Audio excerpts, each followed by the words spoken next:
Assalamualaikum warahmatullahi wabarakatuh. Halo teman-teman. Pada kali ini kita akan mempelajari mengenai materi pembelajaran IPA terpadu, yakni objek IPA dan pengamatannya yang berdasarkan KD 3.1, yaitu menerapkan konsep pengukuran berbagai besaran dengan menggunakan satuan standar. Seperti kita ketahui bahwa di seluruh alam semesta ini memuat objek-objek yang saling berinteraksi dan juga membentuk pola yang harus kita pelajari, khususnya dalam IPA. Nah, dalam IPA sendiri untuk mempelajari objek-objek tersebut, kita harus melakukan penyelidikan IPA. Dalam penyelidikan IPA, kita juga harus menerapkan sebuah metode ilmiah, diantaranya yaitu melakukan observasi, terus mempertanyakan, berhipotesis, merencanakan eksperimen, menganalisis hasil eksperimen, dan terakhir itu ada menarik kesimpulan. Selain menerapkan metode ilmiah, kita juga telah menerapkan dan juga telah melakukan 3 keterampilan proses penyelidikan IPA. Nah, 3 keterampilan tersebut memuat membuat inferensi, terus melakukan pengamatan, dan juga ada mengkomunikasikan, seperti itu. Nah, sebagai contoh, ketika kita ingin mengetahui selisih antara selisih atau perbedaan tinggi seseorang, misalnya Adi, sebut saja Adi dan juga Rima. Kita ingin mengetahui selisih tinggi dari Adi dan juga Rima. Nah, hal pertama yang harus kita lakukan itu penyelidikan. Penyelidikannya berupa apa? Berupa kegiatan pengukuran atau mengukur ya.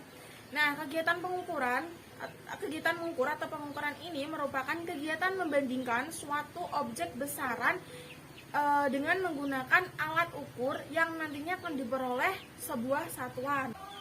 Nah, dari pengertian kegiatan mengukur atau pengukuran tadi terdapat kata besaran. Nah, lalu apa sih besaran itu? Besaran merupakan segala sesuatu yang dapat diukur dan dapat dinyatakan dalam angka. Besaran itu dibedakan menjadi 2. Yang pertama ada besaran pokok dan juga ada besaran turunan. Besaran pokok merupakan besaran yang telah didefinisikan terlebih dahulu dan satuannya itu tetap sama. Nah, besaran pokok itu ada 7, ada panjang, ada massa, ada waktu, ada suhu, ada kuat arus, ada intensitas cahaya, dan juga ada banyaknya zat atau mol. Nah, untuk besaran turunan sendiri itu merupakan besaran yang diturunkan dari besaran pokok. Contohnya itu ada banyak sebenarnya, seperti luas, terus ada volume, ada percepatan, kecepatan, kelajuan, seperti itu. Kembali ke topik. Ketika kita ingin mengukur selisih tinggi dari Adi dan Rima tadi, kita kan menggunakan besaran. Nah, besaran dalam pengukuran tinggi selisih ini nanti itu merupakan besaran panjang. Besaran yang kita gunakan itu merupakan besaran panjang. Nah, dari pengertian kegiatan mengukur atau pengukuran tadi kan juga sudah dijelaskan bahwa diperlukan sebuah alat ukur. Nah, penggunaan alat ukur dalam kegiatan mengukur atau pengukuran itu juga harus disesuaikan dengan besarannya. Jadi, ketika besarannya itu besaran panjang, maka alat ukur yang kita gunakan juga alat ukur panjang.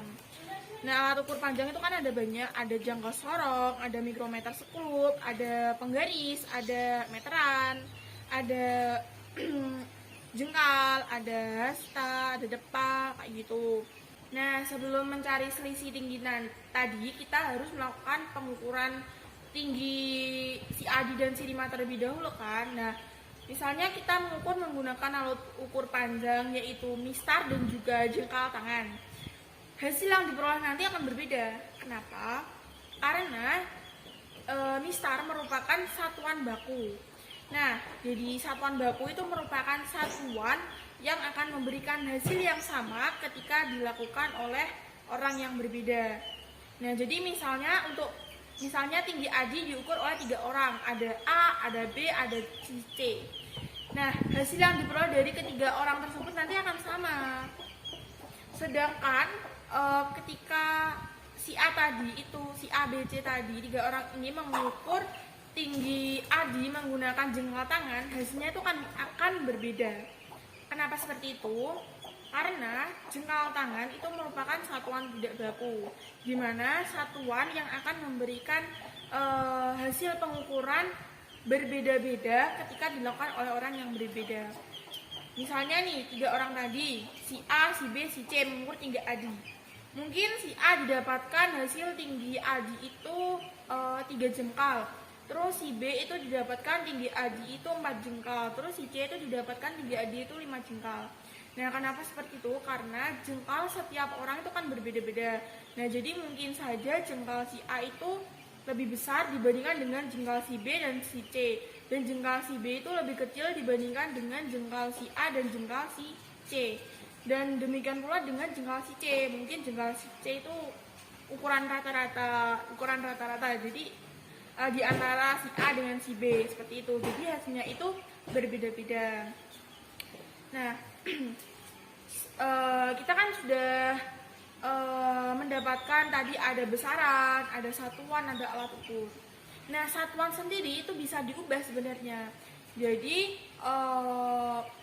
pengubahannya itu disebut dengan konversi satuan. Kan selisih tinggi tadi, tinggi adi dan tinggi rima. Satuan panjang itu kan meter. Aslinya itu meter. Jadi kalau satuan internasional SI-nya itu meter. Dalam besaran panjang itu SI-nya itu meter. Satuan standarnya itu meter. Nah, di dalam meteran itu kan terteranya kan sentimeter. Jadi semisal tinggi adi didapatkan 170 cm.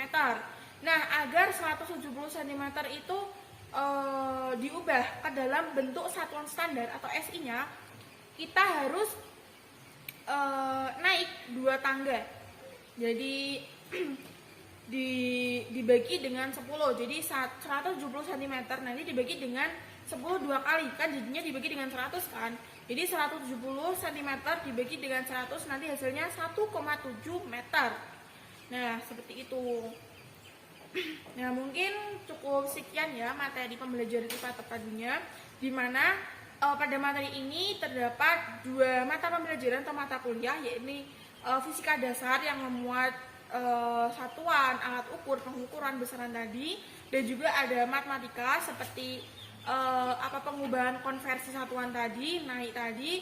Terus juga dalam kan tadi juga dicontohkan untuk mencari selisih. Selisih kan berarti tinggi si adi nanti dikurangi dengan tinggi si rima. Seperti itu. Nah, kurang lebihnya saya mohon maaf. Wassalamualaikum warahmatullahi wabarakatuh. Bye bye.